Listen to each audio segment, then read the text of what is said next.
Cobrança de condomínio antecipada. Pouca gente sabe, mas já tem construtora que inclui a taxa na fatura do imóvel, antes mesmo de entregar o apartamento. Os compradores de imóveis novos estão sofrendo com prazos não cumpridos, vícios na construção, contratos com cláusulas abusivas e agora mais uma novidade, a exigência de pagamento de condomínio antes do recebimento das chaves do imóvel. Quem for cobrado indevidamente deve inclusive recorrer aos juizados especiais contra o condomínio e contra a construtora, mas tem que provar a data da entrega do imóvel, também os pagamentos das taxas condominiais antes da entrega das chaves. Esse especialista alerta o consumidor, pois muitas construtoras costumam agir de má fé. O que nós aconselhamos é que o condomínio procure, os moradores, os moradores procurem o Ministério Público para mover uma ação civil pública ou uma ação coletiva para impedir essa cobrança, ou procure o Instituto de Defesa do Consumidor, como o IBEDEC, como o IDEC e outros, para também fazer uma ação coletiva. Porque aí, no volume, essa ação é interessante para todos. Já tem um julgado no STJ dizendo que o condomínio só pode ser repassado ao consumidor a partir da entrega do imóvel. E aqui no estúdio a gente recebe o advogado especialista em direito do consumidor, Marcos Malaquias. Boa tarde. Boa tarde. Bom, uma outra orientação nesse caso seria o quê? A pessoa pagar o boleto e reclamar no PROCON, ou ela pode simplesmente ignorar aqueles boletos? Bem, nesse caso, ela tem à sua disposição a utilização de uma ação judicial, Ela, previamente, ela realiza o pagamento dessa cobrança, desses valores que estão sendo cobrados, e judicialmente, nessa ação, é feito, então, o pedido de devolução em dobro daquele valor que foi pago indevidamente. E isso com base nas disposições do Código de Defesa do Consumidor que facultam essa possibilidade de formular esse pedido, uma vez que houve o pagamento indevido. Então, o consumidor tem essa possibilidade de efetuar o pagamento para também evitar qualquer tipo de infortúnio dentro da relação com a empresa, com a construtora ou com o condomínio, mas futuramente ele tem essa prerrogativa de pedir o pagamento em dobro. Então, o melhor caso seria mesmo ele pagar os boletos e esperar ser ressarcido depois, Até para evitar que o nome dele seja incluído no cadastro de devedores, por exemplo? Isso. Nesse caso, na ausência de pagamento, ele corre o risco de ter o nome inserido no Serasa, SPC, ainda que esteja ressalvado também a possibilidade dele reclamar uma possível indenização por conta disso. Mas, tendo essa possibilidade dele pleitear esse valor em dobro, é recomendável que efetivamente o consumidor efetue então o pagamento e posteriormente ele faça essa cobrança do valor em dobro. Agora, como é que o consumidor pode fazer para saber se essas taxas de condomínio não estão sendo embutidas, como disse na reportagem, no boleto de pagamento da mensalidade do imóvel? Como é que ele faz para ter certeza se isso não está embutido? Isso, nesse caso, o que ele pode fazer? Ele pode se dirigir, então, à construtora, à incorporadora e pede administrativamente, ou formalmente, ou pessoalmente também, ele pode pedir um relatório, um histórico dos pagamentos que estão sendo feitos.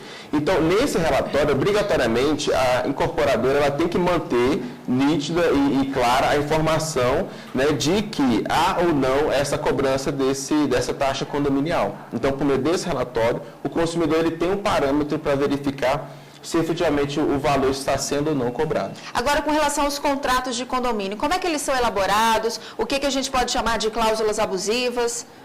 Nesse caso, contrato de condomínio, o consumidor tem que ficar bastante atento com aquelas cláusulas que dizem respeito a uma desistência de eventual direito, ou seja, a uma renunciabilidade daquele direito. Essas cláusulas, normalmente, pelo que a gente acompanha, elas estão muito presentes nesses contratos chamados contratos de adesão.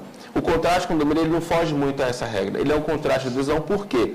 Como trata-se de uma relação de consumo que envolve um número grande de pessoas, tem se adotado, então, esse tipo de contrato para se firmar essa relação de compra e venda. Então, muitas vezes é possível que nesse contrato sejam encontradas, então, cláusulas de renunciabilidade de direito, que seriam cláusulas abusivas, porque o consumidor não tem essa possibilidade de discuti-las naquele instante. Então, esse é um dos exemplos que o consumidor teria que ficar bastante atento no momento de assinar o contrato de compra e venda. Ok. E vamos responder agora uma pergunta gravada nas ruas sobre o tema condomínio. Vamos ver. O meu nome é Clébio, sou técnico E a pergunta é o seguinte, se o inquilino não paga o condomínio, quem é acionado na justiça? Ele ou o proprietário? Então, essa questão acaba que acontece muito, né? Como é que fica a questão do proprietário do imóvel? Ele tem que arcar com essa despesa que o inquilino não está cumprindo? Isso. Nesse caso, o proprietário do imóvel, ele é o legitimado ativo passivo, né? Ele vai ocupar o polo passivo numa eventual ação de cobrança condomínio, porque ele detém o título da propriedade.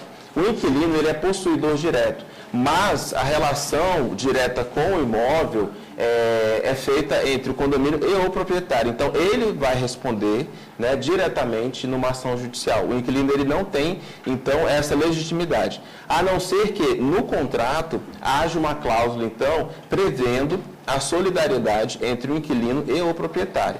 E aí, de acordo com o artigo 265 do Código Civil, haveria então essa possibilidade do condomínio demandar, né, tanto o inquilino quanto o proprietário. Mas, em regra, a legitimidade para figurar no polo passivo dessa ação de cobrança realmente é única e exclusiva do proprietário. Tá certo. E vamos agora a outra pergunta sobre esse tema. Adriana Bezerra, consultora de vendas. Eu gostaria de saber se o inquilino é obrigado a pagar taxa extra. Essas taxas extras, assim, decoração natalina, reforma no condomínio, quem que vai pagar? O inquilino? Como é que é essa questão? O inquilino, ele, nesse caso, ele não tem essa obrigatoriedade de efetuar os pagamentos de taxa extra. Então, vamos supor, nessa época agora, então, festiva, de carnaval, o condomínio resolve, então, decorar, né, o prédio. Nesse caso, o inquilino, ele não tem essa obrigatoriedade. Essa obrigatoriedade, ela é extensiva ao proprietário. E com relação assim, aos outros moradores, eles são obrigados a pagar essas taxas?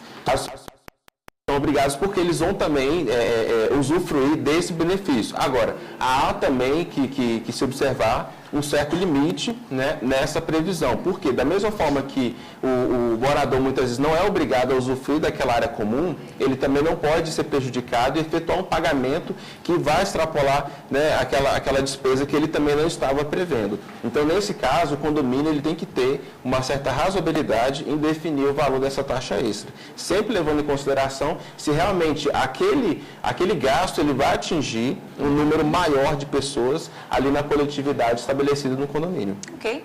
E vamos então a mais uma pergunta. Meu nome é Regis, eu sou estudante, eu moro num condomínio há menos de 5 anos e a piscina começou a vazar. Quem deve pagar a reforma? A construtora ou o condomínio? Aí vem mais uma taxa de reforma no condomínio. Para quem que fica essa responsabilidade? Muitas vezes o consumidor ele realmente é sobrecarregado com um número muito grande de taxas. Nesse caso específico, o que tem que ser visto? Primeiramente, o contrato, né, de compra e venda e o contrato também em que a incorporadora ela prevê a construção, os critérios e parâmetros, né, a serem observados na construção daquele imóvel. Então, naquele contrato é prevista uma cláusula, né, de garantia do imóvel. Muitas vezes essa cláusula de garantia ela é até utilizada pela incorporadora como um diferencial de mercado, né, na negociação, para aquisição do imóvel. Então, atualmente, nós temos visto que algumas construtoras realmente têm estabelecido um período de garantia maior, né? Então, nesse caso, estando dentro do prazo de garantia estabelecido contratualmente e reconhecido em cartório, o condomínio ele pode, então, acionar a incorporadora e ela terá, né, a responsabilidade de reparar aquele dano que foi constatado. Agora, se realmente já estiver extrapolado esse prazo de garantia, aí o condomínio vai ser responsável, né, por verificar o dano que foi causado, verificar por meio de pelo menos 3 orçamentos, né, a possibilidade de se reparar. E sendo que o proprietário também estará responsável por arcar com essa despesa. Ok, muito obrigada pela sua entrevista e tenha uma ótima tarde. Obrigado.